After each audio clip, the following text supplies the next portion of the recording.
j'espère que vous vous portez bien. Je suis ravie de vous retrouver aujourd'hui pour les énergies qui vont nous accompagner la semaine prochaine, la semaine du 27 mars au 2 avril 2023. Comme à votre habitude, vous ne prenez que les messages qui résonnent pour vous, ceux qui vous permettent d'avancer, qui mettent des choses en lumière, qui vous apportent des compréhensions. Si donc les messages ne vous parlent pas, surtout ne prenez pas. Je vais me centrer pour canaliser les messages généraux pour les énergies de la semaine prochaine et ensuite je prendrai les oracles pour avoir un peu plus de précision. Alors, les énergies générales pour la semaine du 27 mars au 2 avril 2023. Donc, on me parle de Gaïa, de la Terre. Il se peut que la semaine prochaine, on ait besoin de plus s'ancrer. Il se peut qu'on ait besoin de se reconnecter à l'énergie de la Terre. En fait, avec tout ce qui se passe, avec toutes les perturbations énergétiques qu'il peut y avoir, on le voit aussi au niveau climatique, il y a beaucoup, ça tourne beaucoup, ça change beaucoup, c'est pas stable du coup. Et donc pour la semaine prochaine, pour garder un peu plus d'équilibre, un peu plus de stabilité, l'ancrage va être important. En fait, voilà, l'ancrage, la connexion à ces énergies de la Terre va nous permettre de ne pas se laisser influencer par ces énergies et de ne pas rester trop en fait dans le mental, dans les pensées et de flotter un petit peu au-dessus de ce qui se passe, au-dessus de notre vie sans avoir la possibilité d'avoir un impact en fait, une emprise dessus. On peut avoir cette sensation de flotter au-dessus de notre vie et de voir les choses se faire et ne pas avoir l'impression de ne pas avoir d'impact sur notre vie, de ne pas pouvoir en fait mettre en action ce qu'on veut mettre en action, de ne pas pouvoir interagir avec le moment présent, avec ce qui se passe dans notre vie. Parce que justement, il manque de cet ancrage, de cette connexion à la Terre. Donc il va être important la semaine prochaine de pouvoir travailler sur ça, sur cet ancrage. Donc pour travailler sur l'ancrage, ça peut être des visualisations, ça peut être uniquement juste sentir quand on a les pieds au sol, essayer de ressentir l'énergie de la terre qui remonte jusqu'à nos hanches. Ça peut être tout simplement aller marcher dans la nature et faire des choses en conscience.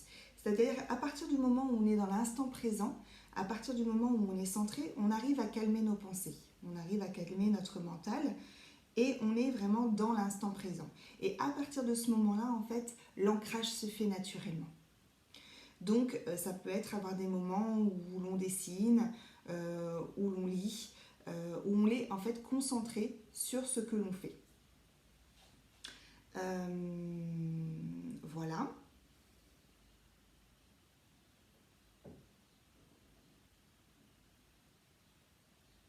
Alors il y a aussi cet élan de vouloir s'élever encore plus au niveau spirituel, au niveau de nos connexions, de nos capacités. Il y a vraiment cet élan-là de vouloir progresser, d'évoluer. Mais du coup, on insiste aussi sur le fait que pour pouvoir évoluer plus vite, pour pouvoir continuer à développer nos capacités, à être dans les vrais ressentis, il est nécessaire justement aussi de travailler cet ancrage. Plus on va être ancré, plus on va pouvoir être connecté et plus on va avoir en fait des messages clairs, précis, des connexions précises, des informations précises et justes en fait. Le fait du coup de ne pas être complètement ancré, on va flotter et du coup on va attraper des petits bouts de choses mais ce ne sera pas forcément précis, ce ne sera pas stable. Donc il va falloir vraiment travailler sur cette stabilité, sur cet équilibre pour la semaine prochaine. Voilà. Et en fait, on nous rassure sur le fait que ça se fait, en fait. L'évolution se fait toujours, même si, encore une fois, on a l'impression que ça prend plus de temps que l'on voudrait. Ça se fait. Donc, vraiment, en travaillant cette stabilité, cet ancrage, ça va s'ouvrir encore plus et ça va se faire. Donc il y a aussi cette notion d'impatience qu'on peut avoir et voilà, on nous demande encore d'être patient, mais parce que en fait ça se fait naturellement. Parfois on n'a pas conscience à quel point ça bouge, à quel point on évolue, mais voilà, l'évolution est là. Alors on va regarder avec les oracles, on va regarder avec l'oracle du voyage intérieur.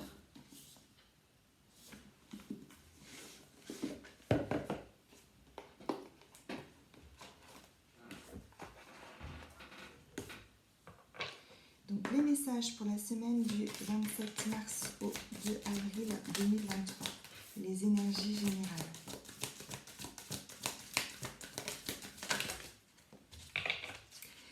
Alors la première carte qui est tombée, c'est ça, c'est la carte de l'équilibre.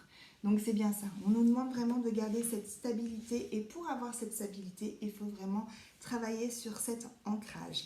C'est travailler sur cet ancrage et travailler aussi sur son fort intérieur, c'est-à-dire être à l'écoute de ses ressentis, donc ressentis essentiellement du cœur, de l'âme, et être aligné avec ce que l'on propose. C'est-à-dire que s'il y a quelque chose qui ne résonne pas avec nous, c'est pouvoir dire stop à une situation ou à quelqu'un. C'est pouvoir mettre des actions en place par rapport à notre ressenti et non pas par rapport à ce que la société nous dicte. C'est ce genre de choses. Il y a également un travail qui se fait autour de l'équilibre entre le féminin et le masculin. L'équilibre en nous, en fait, entre le côté intuitif, le côté féminin que l'on souhaite aussi beaucoup développer en ce moment, donc le côté spirituel, tout ça, et le côté passage à l'action, mise en place, rayonnement, qui va être plutôt le masculin. Donc en fait, il y a aussi un travail d'équilibre entre les deux. C'est comment pouvoir être à l'écoute de son intuition tout en mettant des choses en place par rapport à ce que l'on souhaite, donc à notre écoute, et pour rayonner en fait. Parce que le but c'est toujours, on est toujours là dans l'année 2023, vraiment pour le collectif en fait. Il y a vraiment quelque chose qui se projette pour le collectif. Donc c'est nous pouvoir rayonner, ok, mais pas pour nous, pour le collectif. On a la carte des synchronicités. Donc là, on nous dit que on est encore une fois soutenu, protégé, guidé, que les choses se mettent en place comme elles doivent se mettre en temps et en heure. On a la boussole intérieure, donc c'est effectivement le fait d'être à l'écoute de soi, à l'écoute de son cœur, à l'écoute de son âme, à l'écoute de ses ressentis.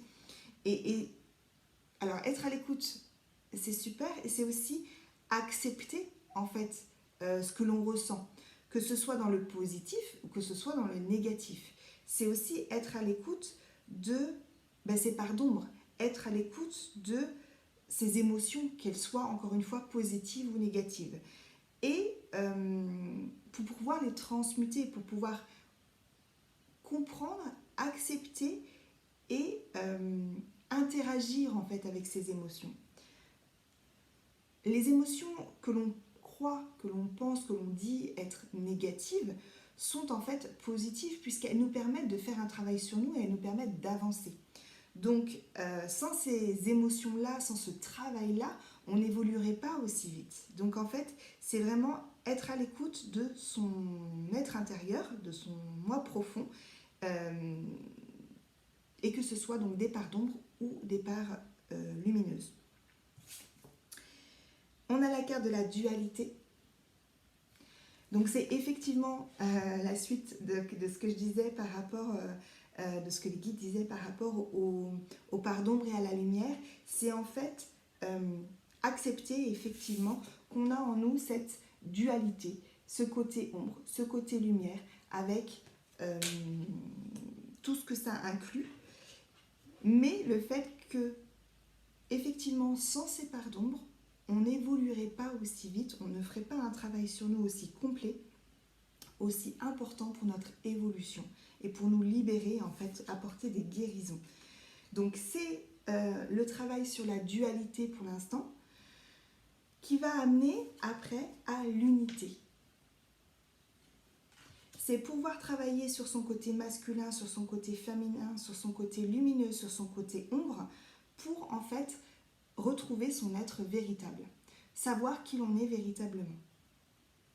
Et dès qu'on a le pouvoir créateur, pouvoir créer ce que l'on souhaite.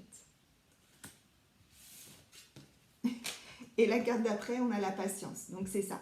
C'est voilà. Tout ça, ça se fait, ça se travaille. La semaine prochaine, il y a encore quelque chose qui se passe par rapport à ça. Donc voilà, sur l'équilibre, sur ce côté ombre, ce côté lumière, et accepter en fait qui l'on est dans son entièreté. Et voilà, on nous dit que ça se fait naturellement. Les choses se mettent en place et qu'il faut éviter, si on peut dire ça comme ça, c'est pas terrible, mais de vouloir précipiter les choses en fait. Les choses se font en temps et en heure. On va regarder avec les forces de l'esprit, voir si on a d'autres messages pour la semaine du 27 mars au 2 avril 2023. Donc les énergies générales pour la semaine du 27 mars au 2 avril 2023.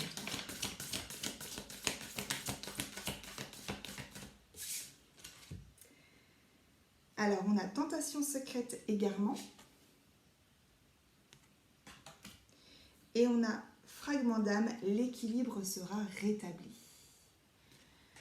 Voilà, donc le fait de ne pas être ancré, effectivement, ou moins ancré, nous peut en fait entraîner cette notion justement de flou, d'égarement, de ne plus savoir où se situer, de ne plus être incarné en fait, incarner sa vie, incarner... Parce que le but aussi de la vie terrestre, c'est de pouvoir vivre sa spiritualité, mais dans la matière en fait.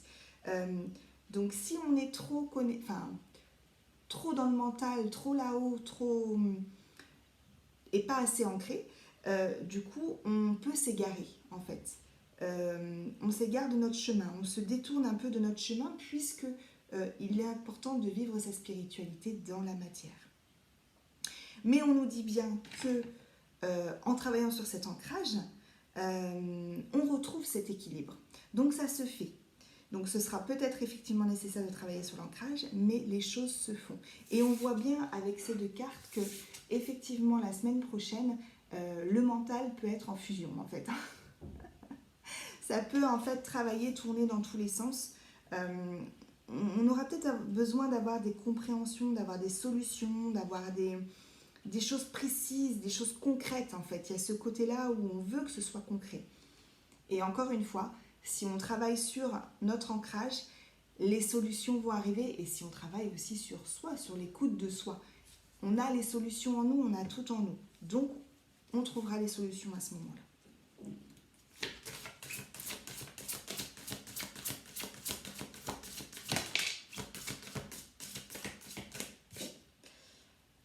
Ouais, et on a la carte voyage astral, soyez vigilants. Donc encore une fois, ça redit la même chose, donc je vais m'arrêter là.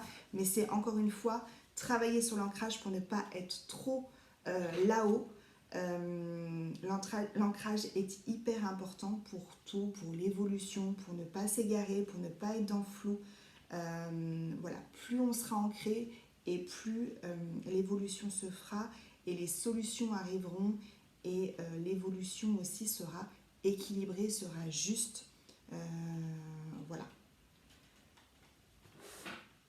Et je vais finir en fait avec une carte, une ou plusieurs, parce que des fois je dis une carte, mais en fait il y en a plusieurs qui tombent, sur l'amour, l'oracle de l'amour inconditionnel.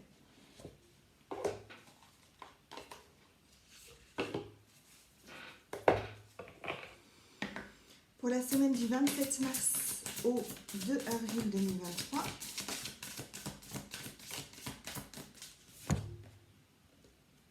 S'ouvrir au monde.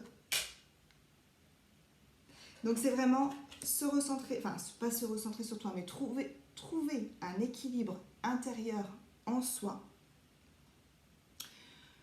pour pouvoir rayonner au maximum et s'ouvrir au monde. Donc il y a vraiment une notion de collectif aussi. euh, mais de toute façon, j'ai vraiment la sensation que voilà, l'année 2023, c'est ça, c'est vraiment une ouverture au monde en fait. Et il y a besoin pour cela de se reconnecter encore une fois à son être profond, son être intérieur, à qui l'on est véritablement. Et tout le travail de ces mois-là précédents et des mois à venir, c'est vraiment ça, pour pouvoir rayonner au niveau collectif au maximum par la suite. Voilà ce qu'on pouvait dire pour la semaine prochaine. Je vous souhaite donc une très belle semaine. Prenez bien soin de vous et je vous dis à bientôt.